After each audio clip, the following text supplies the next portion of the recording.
Hello and welcome to today's video. I've reviewed this pen in the past. I've spoken about this pen many times in the past. It's been the top of lists. It's been included in other lists. It's a pen I really enjoy, and it's a pen I wanted to do a slightly longer term re-review of. This is the Esterbrook Camden from the modern Esterbrook. This is a metal bodied version of the pen. There's also an acrylic version. This is one of the original metal body ones. It's a pen I really love, so I'm not gonna do like a full review of this. You can check out my original review for things like dimensions and all of that kind of stuff. But I wanted to cover the pen and talk about why I really enjoy this. And I'll do a little writing sample and stuff like that as well. Okay, so the pen has a flat top with the Esterbrook logo in it. It's got a nice springy metal clip. The cap swells out and it's got Esterbrook printed on the cap there, along with a white line. A little step down onto the barrel, which tapers down to a single plain flat end. The cap unscrews in one screw, and it's got like a spring-loaded cap, so it helps keep the seal on that pen nice and strong. A little step down onto some very smooth threads, and then a section that tapers, and then a little flare out, and then a number 6 steel nib, and this one is medium from Schmidt, and I really enjoy Schmidt nibs. When I first reviewed this pen, I mentioned the fact that the previous model that they had released, the SD, had used a Yovo nib, and then they went on to using a Schmidt nib on this. And initially I wasn't super taken by the nib, and it was actually the pen's nib that stopped me giving it probably a super positive review. But the nib has actually become one of my favorite steel nibs in my collection. I did minor tuning on it at one point, but not enough to actually be considered, like having worked on it or anything like that. It's just a super nice writing experience that I really enjoy. There are a few different nib options available, depending on what your local retailer has, so check that out. The pen is a cartridge converter pen, and it came with a converter. It's still the same converter I have in here after 4 and a bit years, and with a lot of use. So they stand up to, a bit of use. I like that. I've also used this quite a lot with cartridges. It takes standard international cartridges. This pen has traveled with me a lot. I got it just before COVID. So it hasn't traveled internationally. I haven't been overseas since COVID, but it has travelled around Australia on multiple opera tours with me as my daily driver. It is the perfect pen for that. It's got a good size on it. I'll go into this a bit more detail, but it's just the perfect pen for that. And often on those tours, because we fly quite a lot on them, I use cartridges, and I often either replace the cartridge, or I put my little brass stopper in the cartridge, take it out, put the brass stopper in, and then put it back in when I land. It's always been very secure and a fun way of using this pen without too much trouble. And that is the basics of the pen. It's not a small pen, it's very good size. Here alongside the Lamy Safari, you see, it's considerably longer, and it's got sort of a good sort of comparative girth. If we uncap them both, you see, it's still pretty much the same length as the Safari. Safari is not a small pen, it's a good sort of average size pen. The Esterbrook Camden ticks a lot of boxes for me. So I'm going to take a little moment here to do a writing sample. I write with this pen unposted, it's plenty big enough, and the cap does weigh quite a lot and does back weight the pen just a little bit, so I don't tend to do that. So here we have the Esterbrook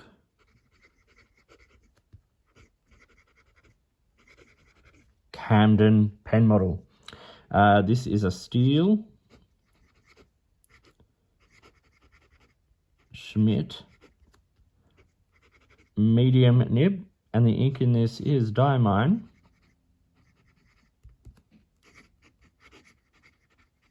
Oxford Blue. I've had this ink in this pen a lot. It's one of my favorite inks, one of my favorite everyday inks. Dark enough to be a little bit interesting. It's a bit moody, but performs beautifully in everything. And this pen actually, I've not really had an ink that this pen hasn't written with really nicely.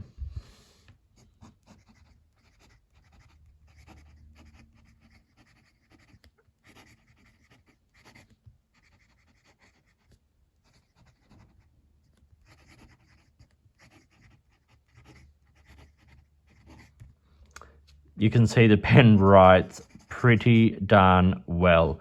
I'm not going to go into the full, details of it all, but you can see it writes well. It writes nice and wet, which everyone knows is my preference. It's most of our preference, I think, really, when we come down to it, for like a nice pen like this. So yeah, it's a pen that I really have come to love and enjoy and just use so much. Okay, so I am yet to use the acrylic version of this pen. I would love to. I would really love to review that and, do a comparison review. But I've only got this metal version and I think it's phenomenal. The cons, the only con I will have is that this pen is priced at a reasonably high price point for what you get, with a steel Schmidt nib and a converter and all that kind of stuff. You can find the price at your local retailer. They do vary quite a lot, and this is a pen that is often sort of included in sales and things like that. And the acrylic version is a different price to the metal version. So whichever is your preference, you can seek out the price. But I generally find if you can get this pen on sale, grab it, because it's a phenomenal pen, but maybe just a little high in the price point, particularly getting it out here in Australia where, it competes against gold nib pens. But there are so many pros. Firstly, I love the screw cap, that it comes off in less than one turn, and that it's got that sort of cushioned spring loaded inner cap liner to keep the nib wet and to, keep it nice and secure there for you. I love this nib.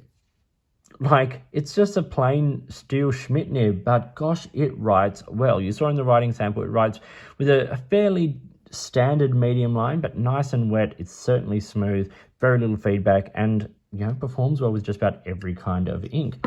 I really like that this is a standard international cartridge converter.